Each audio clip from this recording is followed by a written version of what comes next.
لا الہ الا اللہ پڑھ، لا الہ الا اللہ۔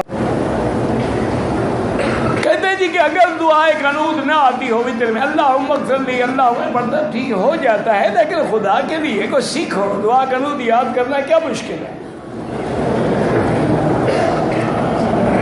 انسان سے پہلے جنات آئے تھے، ہاں جی بالکل آئے تھے، ان کو ہدایت کا ذریعہ جو تھا وہ جنوں میں تھے، لیکن وہ نہیں مانے، اس لیے اللہ نے ان کو سزا دی اور جزائر میں ڈال دیا۔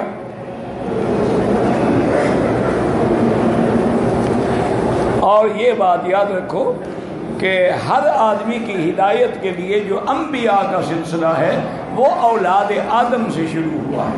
وَمَا أَرْسَلْنَا قَبْلَكَ إِلَّا رِجَالًا نُوحِي إِلَيْهِمْ۔ اس سے پہلے جیسے اب حضور کے اور حضرت عیسیٰ کے درمیان 600 سال ہیں، حضرت کے درمیان موسیٰ علیہ السلام کے درمیان 1200 سال ہیں، تو جن لوگوں کے بعد نبی نہیں آیا، کتاب نہیں آئی، ان سے صرف توحید کے بارے میں سوال ہوگا۔ کسی کو گناہ سے روکنے کے لیے اگر جھوٹ بولے تو کیا جائز ہے؟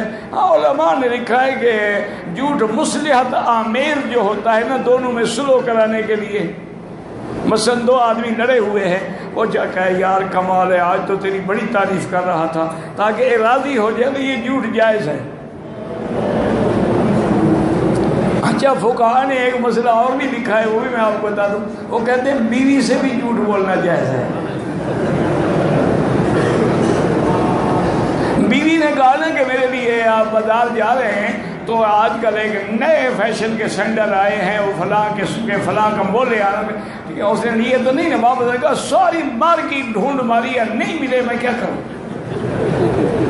تو انہوں نے کہا کہ گھر بسانے کے لیے یہ بھی جائز ہے۔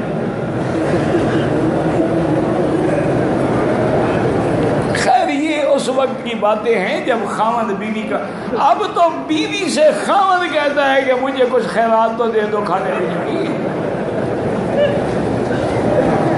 اب تو جناب تنخواہ آتی ہے نہ ماں کے پاس، نہ باپ کے پاس، نہ اپنے پاس، بیگم کے دروازے پہ، بیگم یہ آپ رکھ لیں، بس مجھے ایک ڈبی سگریٹ کا خرچہ روز کا دے دیا کریں۔